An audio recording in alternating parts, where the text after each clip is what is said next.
Bienvenue dans cette vidéo où nous allons voir ensemble comment faire une jonction de biais qui va nous servir à faire des finitions professionnelles comme par exemple sur cette robe. Alors. Donc là on retrouve la jonction de biais pour que ça fasse vraiment un résultat pro. C'est parti! Alors tout d'abord vous allez prendre un biais de la couleur de votre choix. Donc là le bout est un peu biseauté, donc je vais venir le couper droit. Donc j'ai coupé le bout du biais droit pour faciliter le travail. Ensuite, vous allez déterminer la longueur de biais dont vous avez besoin. Par exemple, pour un col. Alors moi, ma technique, ce que je fais, après, si vous avez votre propre technique, vous faites avec votre propre technique.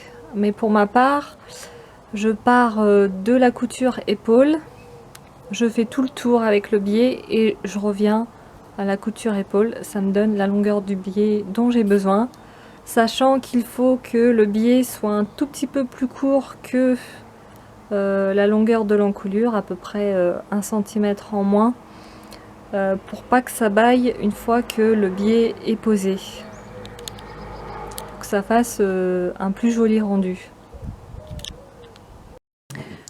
Donc pour mon exemple, j'ai vu qu'il fallait 20 cm de tour de biais et je vais rajouter 3 cm et demi qui vont me servir de valeur de couture pour mon biais. Mes deux jonctions seront cousues et j'aurai bien mes 20 cm de biais. Alors encore une fois, c'est ma technique, hein. Si vous avez une autre technique, bah vous faites selon votre technique à vous. Donc là, ce que j'ai fait, c'est que j'ai bien repassé mon biais de chaque côté pour les mettre à plat. Je vais venir mettre cette pièce-là endroit contre endroit. Mais au lieu de le mettre endroit contre endroit, je vais le superposer comme ça. Quand je recommence, donc là on a le bout du biais, là on a l'autre bout du biais, donc normalement le tissu il se met endroit contre endroit, sauf que là au lieu de le mettre endroit contre endroit comme ça, je vais venir le superposer de manière perpendiculaire.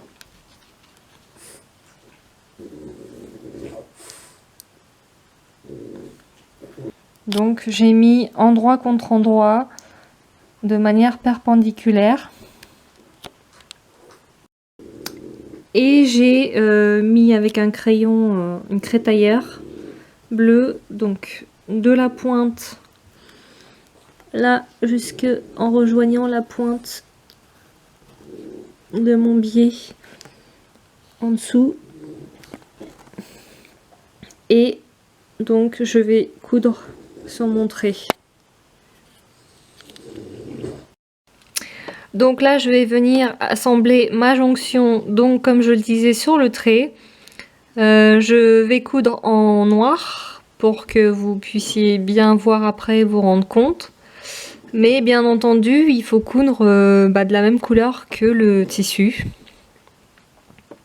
Là je ne peux pas vous filmer la couture parce qu'en fait coudre et tenir la caméra c'est très difficile en même temps.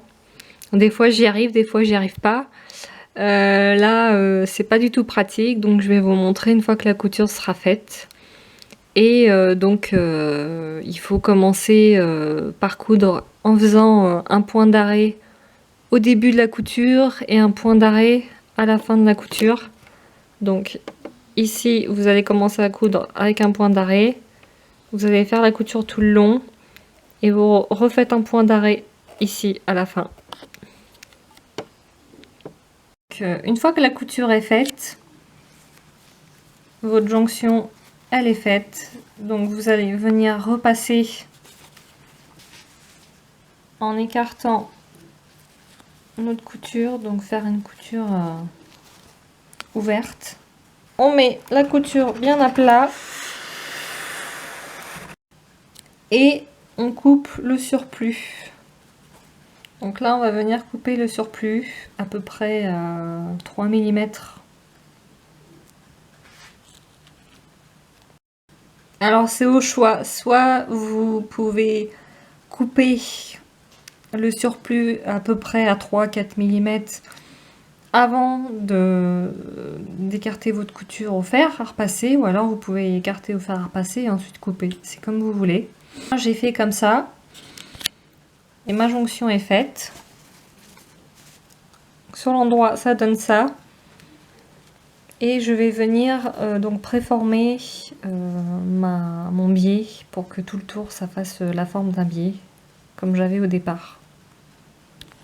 J'ai préformé avec le fer à repasser mon biais pour qu'il retrouve sa forme initiale de départ.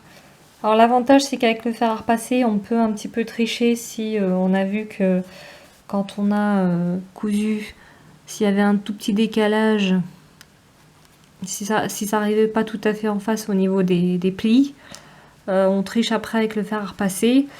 Au début j'avais dit que fallait prendre le contour dont on avait besoin moins 1 cm parce que pour pas que ça fasse pour que ça fasse une plus jolie tenue, et en plus parce que quand on repasse le biais comme ça, le tissu a tendance à s'agrandir, à s'élargir. Et en plus, du coup, ça dépend des tissus que vous utilisez. Là, c'est du biais de satin.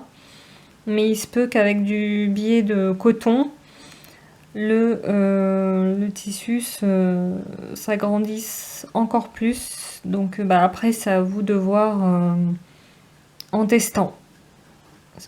Donc en testant, vous allez voir si il faut enlever 1 cm ou 1 cm et demi ou 2 cm. C'est des choses que vous allez voir petit à petit avec l'expérience. Voilà, donc j'ai bien ma jonction de biais avec le contour de mon biais. Bon, il y a encore des traces de craie dessus, mais là ça n'a aucune importance parce que c'était vraiment pour l'exemple. Bien sûr, il faut une craie qui soit qui s'enlève facilement et qui se rapproche au plus près de la couleur de votre tissu pour éviter d'avoir des traces comme ça. Bon, là comme je le disais, ça n'a aucune importance parce que c'était vraiment pour l'exemple, mais c'est important de le savoir. Donc vous aurez fait la jonction de biais pour poser le biais sur la pièce dont vous avez besoin, comme par exemple sur cette robe que j'ai réalisée moi-même.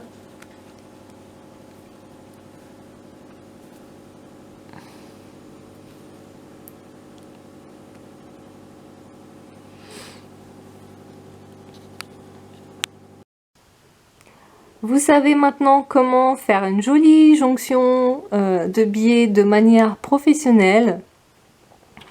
À bientôt!